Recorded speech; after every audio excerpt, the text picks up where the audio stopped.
Bat past of Esdeath. Wow. Her character. Wow. She is really, really messed up in the head somewhere. When her father stated like she was missing something, I think I know what she's missing. She's missing, I think, either mercy or morality. That's the only thing I think Esdeath is really missing in this case, because she thinks it's fine just killing people, as we can see. Like, she's been screwed up in the head, technically, since she was little. The Danger Beast blood and everything that happened to her tribesmen by the northern tribes didn't cause her to be that way. She was already screwed up to begin with her mind being sadistic. That characterization and development on Esdeath really shocked me. I did not expect something like that. I mean, in my mind, I was hoping for Esdeath to be able to be swayed, talk no jutsu, and be able to come over to, Night Raid's side. I was hoping so much. I really was, because honestly, I became a little bit of a fanboy to Esdeath. I have become a fanboy to her. I love her character a lot. And with this, honestly, I actually have a lot more respect for Esdeath's character, because she's not a character that can be talked out. Like, she cannot be talked out of what she wants to do. She can't change sides willy-nilly. She's not that type of character. But, of course, Tatsumi could possibly talk to her in the future. I don't know exactly. He might be able to talk to her to get her to join the side, but at the moment, no. Esdeath has this entire personality and persona about her that will not allow that to happen. I mean, she's willing to let anyone die. For instance, even Tatsumi, if he was to die, okay, by a danger beast in that island, if he was to die that second, she would look at him and be sad. Yes, she would mourn his death, but she'd say the reason why he died was because he was weak and he wasn't strong enough. And this entire personality trait has been shown in Esdeath before with her earlier team that got murdered by Bulat and, Tatsumi. So seeing this development right here and seeing how her personality is fleshed out in this episode, it really got to me. I was like, oh my god. She's one of those type of villains I really respect in a series, because, I mean, she's a fucked up villain, but she's not one of those villains that will just be talked out of what she wants to do. And it's not just that. This entire episode honestly makes you sad for Esdeath, and at the exact same time, it makes you see her perspective. I mean, you'd think she would be angry or want revenge against, the people that murdered her family, her tribesfolk. You'd think she would want to kill them, but no. She buried them alive because it was underneath order. She didn't have no revenge whatsoever in her mind about that, unless she was lying to talk to me, which I highly doubt.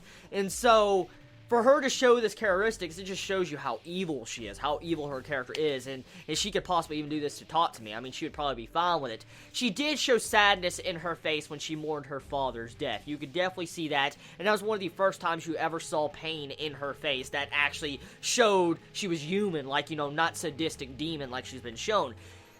So, I felt like this episode was a very good episode. Majority of people most likely think that this episode was either too comedy-based or did not have anything whatsoever going on it, but I felt like this was a good episode. This episode actually developed Esdeath in a proper fashion, because, like I said, it laid down the foundation, showing us that Esdeath is just not going to quit the capital side. She's not just going to join Night Raid willy-nilly. She will stay on that side no matter what. And I love that. I love how the writer of this, the mangaka that wrote Akame ga Kill, decided to place down those pillars and just freaking block us. Like, nope, you like Esdeath? Nope. You're not getting her on the good side. Nope. They have to have an interesting villain on the enemy side. And I have to tell you, I really like Esdeath. I love that. Honestly, it's gonna be sad when she probably dies. I mean, she is the villain. You gotta think about this. She is a villain, eventually she will die.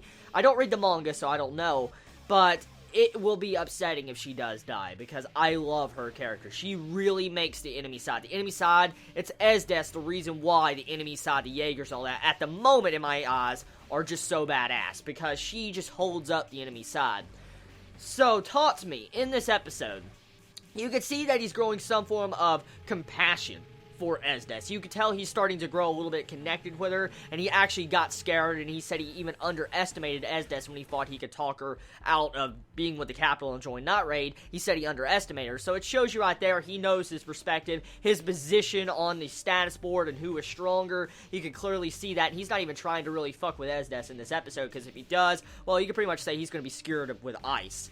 Oh yes, the overall introduction of Esdeath's ability, how she got her, ability, her Tegu, I was shocked about that. So she got it through Danger Beast blood. It was a big, jar, this, ancient jar you would see, and she just drunk the freaking Danger Beast blood. All of the blood, she drunk it, and I was like, damn! And, we heard that she went crazy because of the Danger Beast blood.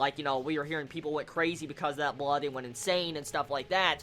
But after, as I've already covered in the review, she didn't go insane because she was already insane to begin with. It's crazy. It's so fucking crazy how she got her power. And so technically, she's like a Danger Beast. She literally is a Danger Beast, and she can control all ice. That right there is fucking scary as hell. It really is. So, one thing, though, I do want to say is I like the animation in this episode. The animation, honestly, I felt was on point majority of this episode. It looked great. I love even some of the still frames, and I love the freaking way you saw the insanity in Esdeath's mind when you saw her drink that blood. That looked so badass. I love the feels in that. The atmosphere of that scene was so freaking amazing when you saw the music pop up, and you saw the insanity in faces and screams and the talking. I was like, damn, that is too damn good. So, a wonderful episode of Akame got killed this week. It was a really good episode, and I enjoyed this episode so much. There may not have been a lot of action, but it didn't need that. It did its job, showing us our viewpoint on Esdeath and finally laying down the foundation on her as a villain. Now, do you feel like Esdeath could be talked out of being with the Capital? I mean, does any Chibi right now that's currently watching this video, do you think it's possible Tatsumi could talk Esdeath out of being on the Capital side, or do you think this is the final nail on the coffin? Do you think this is the final nail where Esdeath will never join on Tatsumi's side, or what? Let me know in the comments below about that, and I mean, who could take this girl down? I mean, honestly, let's think about this in a power standpoint, actually. Let's think about it. In a power standpoint, who could take down Esdeath? So far from all the Night Raid members we have seen, yes, they're incredibly strong and each have their own potential and Tegus and stuff like that. None of Night Raid seems to even be able to be on par with Esdeath, which is understandable now since we found out she drunk Danger Beast blood. But the big thing is, she wiped out someone like Dr. Stylish's minions, how Dr. Stylish transformed that big Danger Beast and all that. Well, Esdeath wiped out one of those single-handedly by herself. She could have easily dealt with 2, 3, or maybe even 100 by herself with ease. It just showed everything was fine when she was fighting it. And all of Night Raid had to come together to defeat one of those, Dr. Stylish. All of the Night Raid members pretty much had to work together on that. But Esdeath soloed one of these beasts pretty much by herself. She didn't need Tatsumi to stab the dude. So it really, really shows you how strong she is in the terms of Night Raid. She could solo everybody on Night Raid's side. So yeah.